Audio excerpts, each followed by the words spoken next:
manusia yang paling besar jubone adalah para nabi.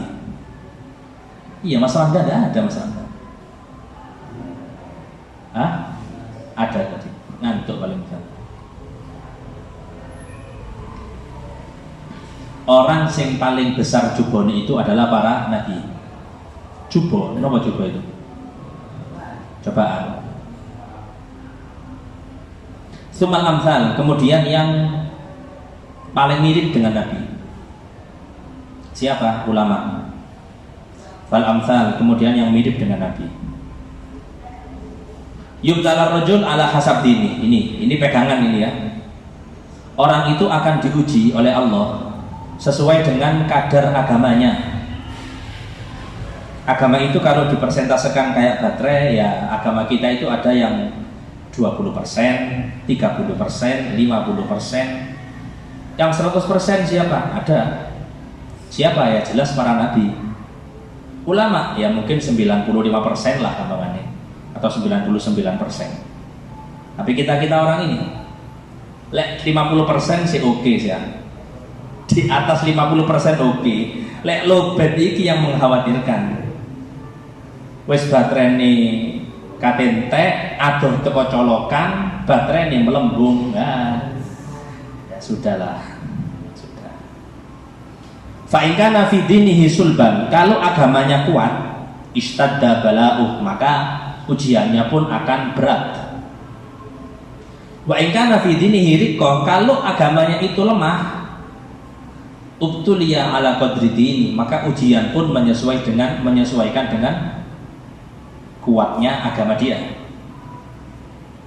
Ini aja gini. Fama yabrahul bala bil abd, maka bala itu, musibah itu senantiasa akan mengenas kepada seorang hamba.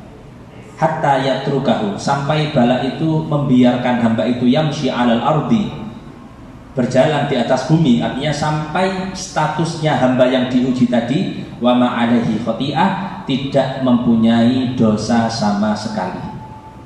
Ini yang pernah tak bilang bahwa kita itu masih dapat musibah sak temene kita bukan sabar, tapi kita harus syukur. Gak bisa Ustaz.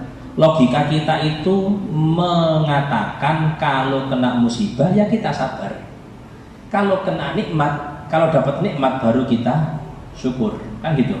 Nah, tapi kan di sini sudah dijelaskan sama Nabi Muhammad bahwa bala itu pasti senantiasa akan menimpa seorang hamba. Tujuan Allah apa?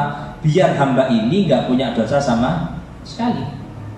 Bahkan dalam satu hadis Allah menyatakan, Nabi menyatakan, idza kathurat dzunubul abdi walam yakun lahu ma yukaffiruha. Kalau dosanya seorang hamba itu banyak, tapi dia nggak punya amalan yang bisa mengampuni dosanya, apa? Ibtalahullahu bilham, Allah akan buat dia sumpek, liyukaffiroha anhu, sumpek itu berfungsi ngampuni dosanya.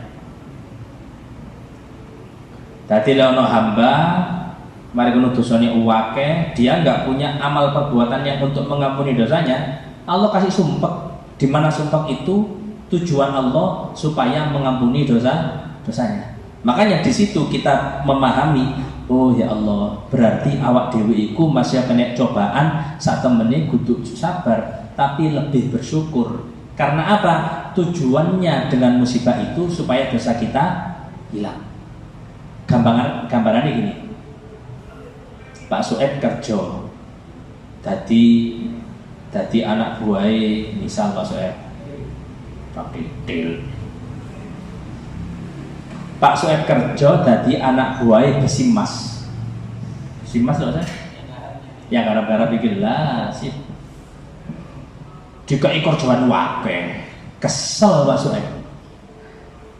Tapi Pak Sueb semakin banyak kerjaan meskipun berat, Pak Sueb gak bakal ngomong kesel aku sekarang kerja mana, tidak ada. Semakin banyak yang dikerjakan, otomatis upah itu akan semakin besar. Ketika kepercayaan dapat, Pak Sueb mesti ngomong suwun yo, semakin dikasih suwun yo, balak-balik suwun. Padahal kerjaannya akeh. Kenapa itu? Karena Pak Sueb paham Di balik capeknya itu ternyata Allah ngasih bos saya ngasih uang sama. Di balik musibah yang Allah kasih kepada seorang hamba, saat temani Allah punya tujuan. Apa tujuannya? Supaya kita terbebas dari dosa.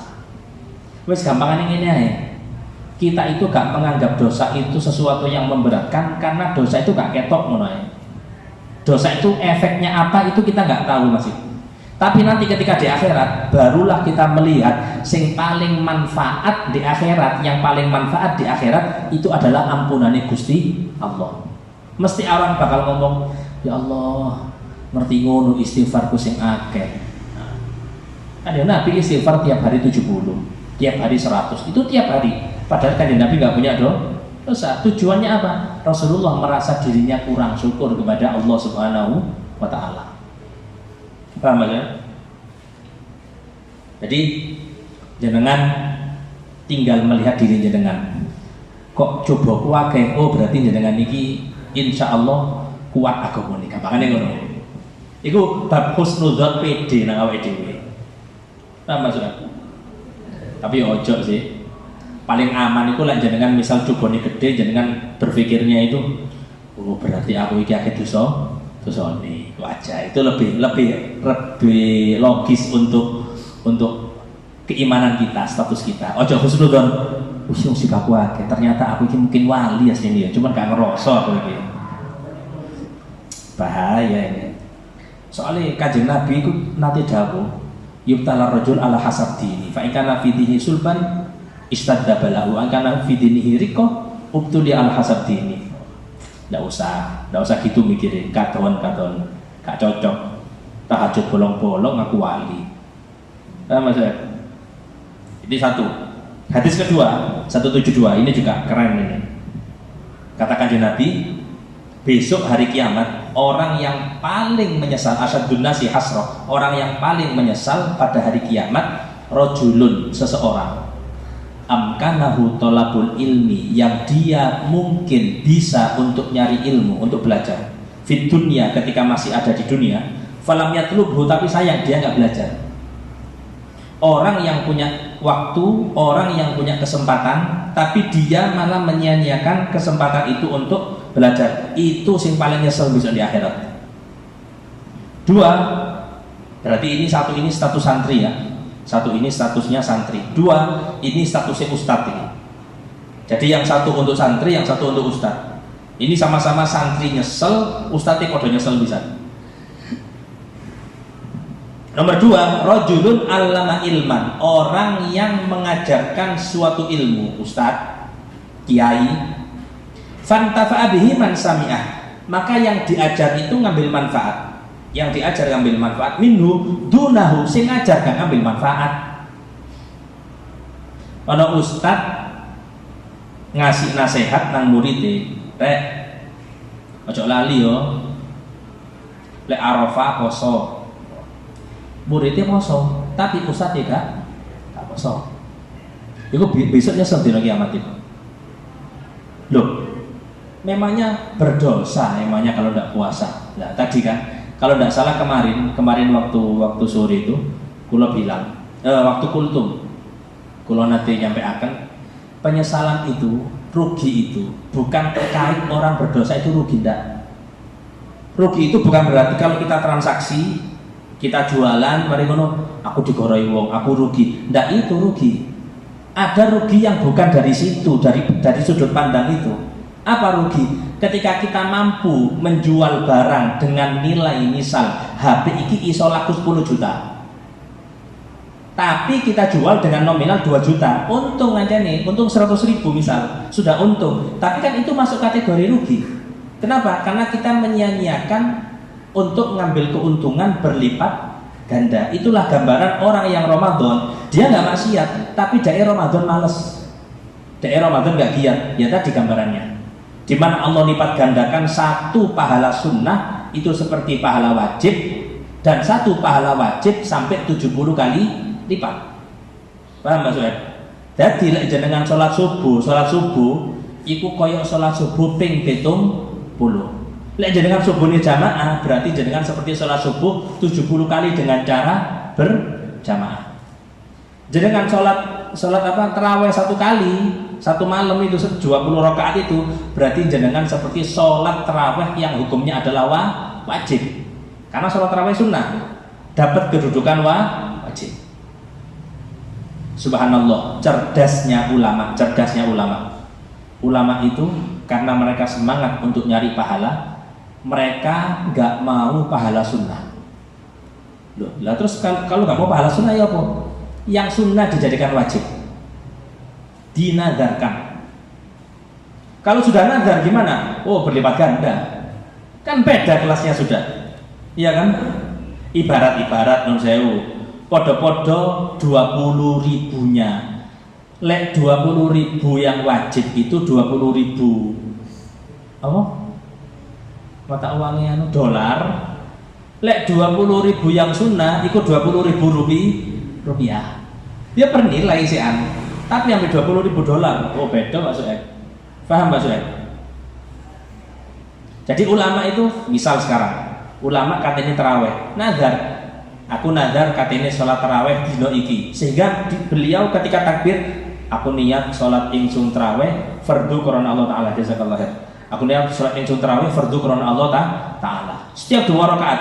Itu bayangkan kalau tadi sholat terawih 1 diganjar wajib, sekarang kalau sholat terawih wajib Pak Suhaib itu koyok 70 kali terawih sewengi koyok terawih ping 70 Mas Suhaib. Ya Mas Suhaib, ditakoni kon terawih ping piro? Ya kalau kita jumlah rakaat kan 20 rakaat. Kalau dilipat gandakan 70 kali 70 piro? Jenengan 1400 rakaat. Bayangkan. Paham enggak Mas Suhaib? Itu cerdasnya ulama, mereka pingin yang sunnah nggak dipakai pahalanya, tapi mereka ngejar yang wajib. Caranya gimana? Ibadah yang sunnah dinadarkan. Tapi ojo coba-coba leka iso. Kenapa? Nadar kalau jenengan meleset kafaro jenengan wajib bayar denda jenengan cara kita wajib bayar denda. Jadi solusinya nadari gampang. Contoh besok sholat qobliyah subuh, ya kan? Nah, jenengan iling dengan kalimat nadar. Aku nadar sholat qobliyah subuh, langsung usolli qobliyata subhi fardhon lillahi ta'ala. Langsung seketika itu qobliyah subuh jenengan berstatus 70 kali. Paham? Lek kate terawih ngono pisan, kate terawih wis masjid, aku nadar sholat terawih saiki lillahi ta'ala. Usolli rakaataini apa seterawih lah liya urek. Usolli sunat tarawih rakaataini.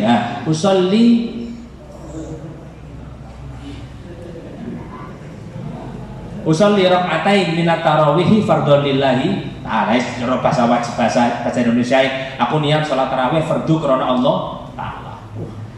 Bengi oleh pahala 1400 rakaat. Keren gak ya? Fardu, karena nazar fardu.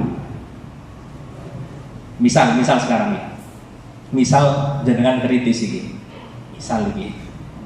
Setelah tak jelas dong ini jenengan takon. Ini misal kritis. Masalahnya kan gak kritis sama Sadi barang ini. Mari kalau takon, loh Sad, lek terawih dinazarkan, apakah kita kalau sholat terawihnya cuma 2 rakaat berarti kita punya hutang berapa? 18 rakaat, karena terawih kan 20 rakaat. Jawabannya, sholat terawih kalau dinazarkan sudah cukup cuma 2 rakaat aja. Maksudnya sudah cukup 2 rakaat itu, 2 rakaat itu sudah menggugurkan hukum nazar. Gak harus dengan untuk rakaat setelahnya itu nazar, gak harus. Paham? Tapi kalau jenengan nazarkan, nah itu gak bawa juga. Tapi kalau 2 rakaat itu sudah cukup menggugurkan nazar. Paham gitu? Jadi artinya kalau jenengan aku saiki nazar sholat tarawih 2 rakaat tok ae kah? Misal jenengan tentukan 2 rakaat berarti 2 rakaat. Tapi kalau jenengan tentukan aku niat nazar tarawih 20 rakaat, maka setiap 2 rakaat jenengan harus niat nazar. Tapi kalau nggak diniati, aku niat sholat tarawih nazar wis saiki pokoknya, maka jenengan bebas. Sing penting di antara 20 rakaat itu ada 2 rakaat yang dilakukan dengan niat nazar. Jelas Ustaz? Ya Bu, meneh dipakai nggak ini? Enak ini masalahnya. Saya petang atus sih. Sodako kan itu juga sodako. Kalau sodako pahalanya pahala wajib. Tapi kalau kita sodakohnya dinadarkan, aku niat sodako malam ini, nah, terutama sing kate gawe gawe wedang. Nah, aku niat nadar, aku nadar katene sodako bengi iki. Maka jenengan terhitung sodako sampai 70 kali. Kayak zakat lah. Lalu lumayan Pak Suhaib. Itulah yang dikatakan oleh Gusti Allah. Kul, sampaikan wahai Muhammad, hal yastawil ladzina ya'lamuna wal ladzina la ya'lamun. Kira-kira padha ta wong ngerti ambek wong sing gak ngerti? Beda. Orang tahu dia bisa beramal ribuan kali lipat pahalanya. Kalau slogan sing iku lho, sing Karang Taruna itu lho. Kerja keras, kerja cerdas. Sing situ oleh kerja keras sing kurang cerdas. Paham? Sing iki kerja cerdas. Kayak kerja cerdas perlu keras apa enggak?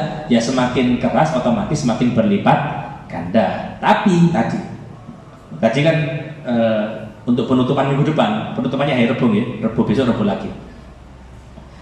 Umi tanya tadi, siapa gaya wedang penutupan loh? Saya kira Umi menawi repot teng mriki punan kersane renyang-renyang sing gaya wedangku. Kalian kalau nunjuk 2 orang untuk bikin wedang. Ndak wis, Umi ae sing gawe wis lombong kok terus lek Umi. Ya aku sing gawe wis. Nggih. Iku kali anu kok Umi kula kali memperingati hari Abiyah. Ya Maliki gurune guru kula. Jare Umi sekalian napa Umi? Ambil memperingati Hubabah Khadijah. Oh nggih. Ambil memperingati garwane Kanjeng Nabi yang sedo tanggal 11 Ramadan. Mari ngono kalau nyeruput kopi, atau dalam satu kopi itu terdapat 1000 inspirasi mungkin. Seruput-seruput kopi yang mikir. Oh iya, ini yang dikatakan ulama. Ulama itu pernah dawuh, kam min qalilin, berapa banyak amal sedikit. Amal sedikit itu artinya amalnya mungkin secara nominal, secara kuantitas ya, secara jumlah itu nggak seberapa. Tapi katsarat huniyah, koyok-koyok jenengan beramal iki wakeh. Wa kam min katsir, dan berapa banyak amal banyak qallalat huniyah, tapi nilainya kecil. Kenapa? Gara-gara niatnya nggak banyak di situ. Jadi niat itu mempengaruhi pada kualitas amal lah. Besok yang acara hari Rabu penutupan itu kan 1 khotaman oleh pahala khotaman, insya Allah muga-muga kelakon ya. 2 memperingati haulnya Abu Yasin Muhammad. 3 memperingati meninggalnya istri tercinta Nabi Muhammad SAW. Kita punya kegiatan cuma satu kali toh di Rabu. Bukan kita kegiatan itu Rabu acara ya khotaman, Kemis acara mana ya haul, Jumat acara mana ya memperingati anune Hubabah Khadijah. Enggak, cukup 1 acara tapi bisa sampai banyak pahala di situ. Kenapa? Karena banyak niat yang disertakan dalam 1 acara. Dirapel. Oh berarti tidak salah Ustaz ya. Apa nih? Kalau kita nyumbang ke masjid 100.000, terus kita tulis nama almarhum Ustaz piro? 100. Ya nemen niku rek. Iku berarti per almarhum cuma 1000 renehan. Kalah nang WC, nang toilet umum 2000 berapa? 2000. Iki nang almarhum 1000 nek. Paham? Ya, enggak salah, sama sekali enggak salah. Kula seiling biyen. Cuman ini perlu difahamkan ya. Kalau seiling biyen kan kita pernah ngadakan kegiatan itu kan ke jamaah itu tak tarik apa? Amplop. Mari kalau ada apa? Nama-nama almarhum. Kalau enggak salah itu usulan dari salah satu jamaah karena niru Habib Muhammad di Lawang untuk Khalifah Anis ya. Khalifah Anis kan gitu.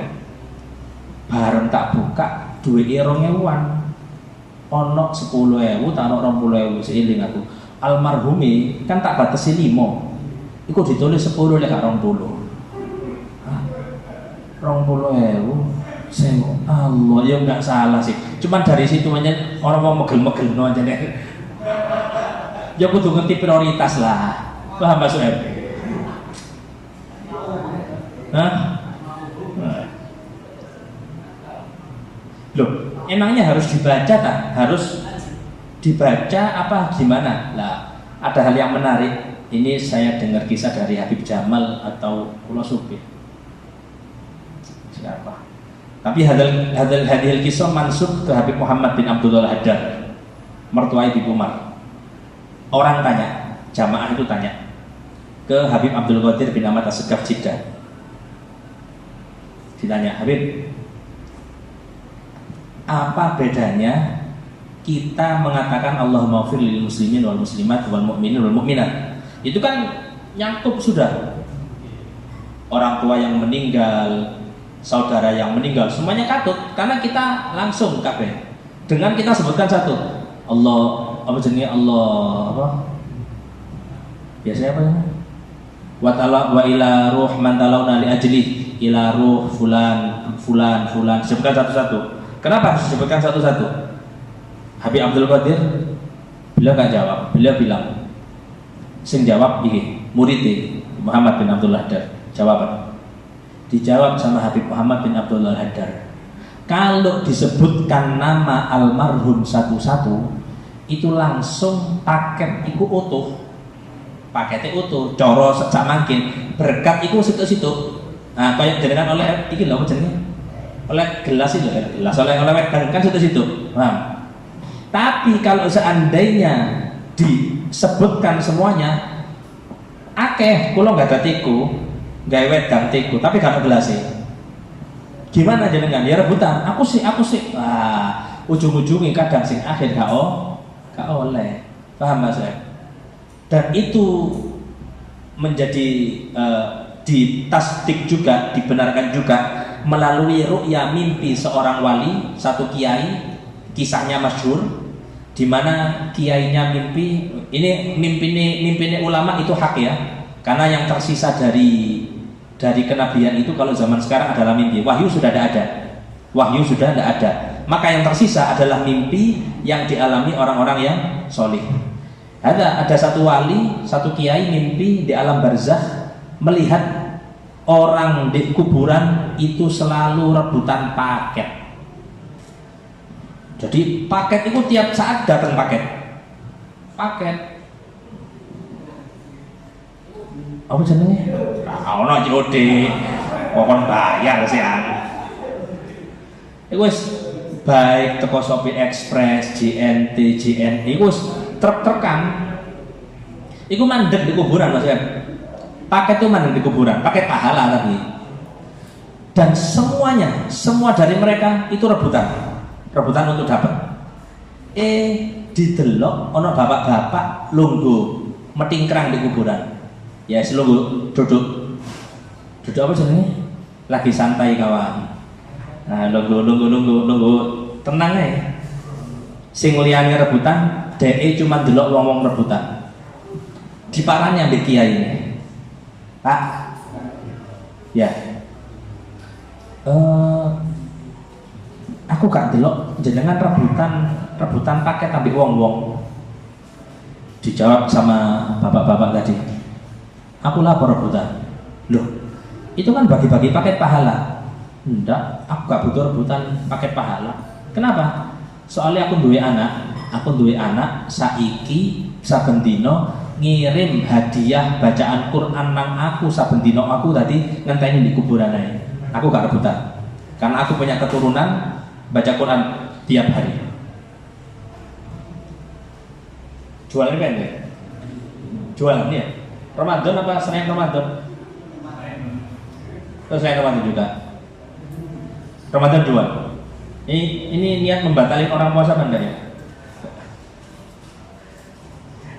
Jadi ketika sudah si bapak tadi bilang aku duwe anak sing khotam Quran, kiainya di dalam mimpinya takon, anaknya di ndi Pak? Anakku ono di pasar. Aku kerja di pasar ya, anakku ono di pasar. Di endi? Di kene ditutup nang tempatnya. Bangun tidur, ini kiai ingin membuktikan apakah mimpi yang dialami tadi malam benar, sehingga dia bisa ketemu dengan anak yang jaga warung atau jaga toko di pasar. Didelok digoleki pasar bedak sing ditunjuk ambek almarhum mambengi. Ketemu loh di pojok kono. Diparani. Ketika diparani didelok, ternyata sing nungguk pasar itu megang Quran ngaji. Lek ono pelanggan Qurannya didelek baru melayani. Kalau pelanggannya sudah pergi, dia ngaji mana? Didelok sak suwen-suwen, akhirnya diparani ambek kiai ini. Fulan, nggih. Bapakmu nanti abah sampun sedo. Lho ora pirang dino? Mungkin sekitar sebulanan sedo. Oh. Terus awakmu ngaji iki? Nggih, kula kan singen Mbak saya. Aku biyen di Madinah utawa di pondokno mbek bapak. Akhirnya iso ngaji. Samangkin saben kula di pasar atau di rumah saya ngaji, saya hadiahkan bacaan ini untuk almarhum bapak saya. Langsung kiai ini bilang, Masya Allah, sing tak delok di mimpi bapak iki mangga rebutan, ternyata memang betul duwe anak iso ngaji dan selalu membacakan Quran untuk orang tuanya. Jadi jangan remehkan bacaan Quran untuk orang tua. Sampai dalam satu hadis Nabi menyatakan, man qara'al Quran wa amila bima fihi ulbisa walidahu tajan yaumal qiyamah dauhu ahsan min da'i syams. Orang yang membaca Al-Quran, mengamalkan Al-Quran, duwe akhlak, sholati api, itu otomatis orang tuanya akan dikasih mahkota pada hari kiamat. Mahkota itu kan simbol kemuliaan. Mungkin jenengan pernah lihat yang sering ditonton Miss Universe. Itu kan sing menang oleh oleh mahkota. Simbol iki orang pemenang, iki orang mulia, kan gampangannya kayak gitu. Atau biasanya kalau gampangannya kita lihat arak-arakannya kiai atau habaib, ketika di satu momen biasanya tamu kehormatan itu dikalungno kembang, itu kan kehormatan, ya kan? Atau biasanya kalau santri berprestasi dikalungi serban. Nah, ada. Itu orang tuanya otomatis dikasih mahkota. Kenapa? Karena punya anak baca Quran dan ngamalkan isinya Al-Quran. Yang lebih keren lagi kata Nabi Muhammad, ini Rasulullah yang bilang, sampai Rasulullah bilang, coba bayang loh, iku bapake gara-gara duwe anak ngaji ambek ngamalno Quran. Saiki bayang oleh iku bapake oleh kaya ngono mendai anake.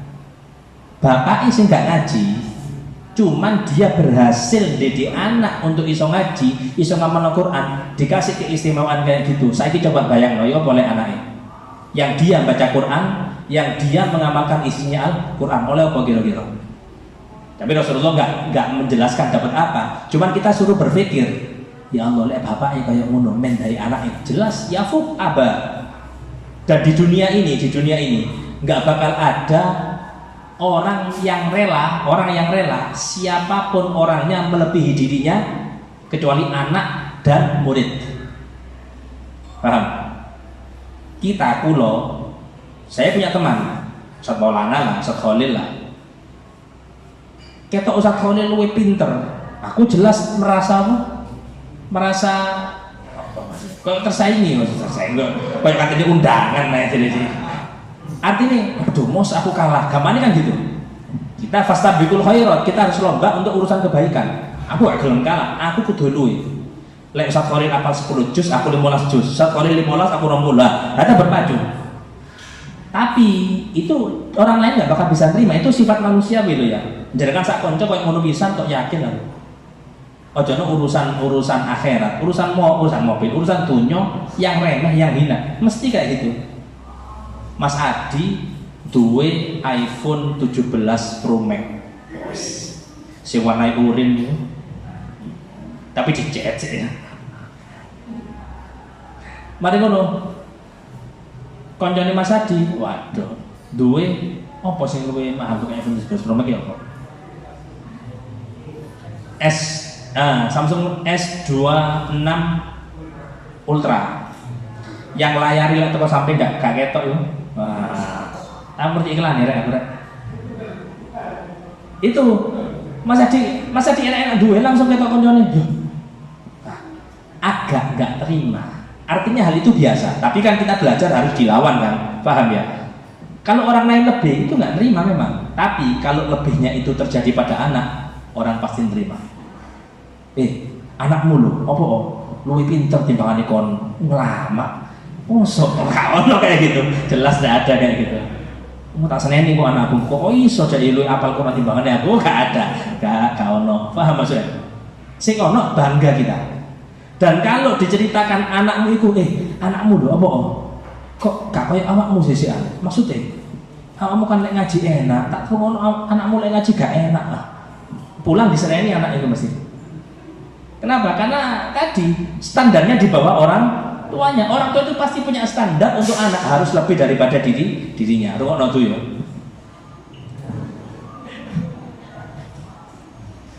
Paham? Pasti. Yang kedua murid. Guru nang murid juga sama. Oleh 10 tahun, oleh 20 tahun kerungu. Masya Allah, onok santri. Kok al-mukminin biyen.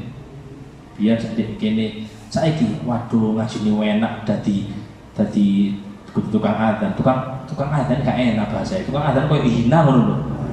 Di mata masyarakat tukang adzan kan gak beranu blas. Iya kan? Padahal tukang adzan Kanjeng Nabi itu keren-keren gitu. Tapi di mata masyarakat itu sudah tukang adzan di Mekah. Jadi di Istiqlal.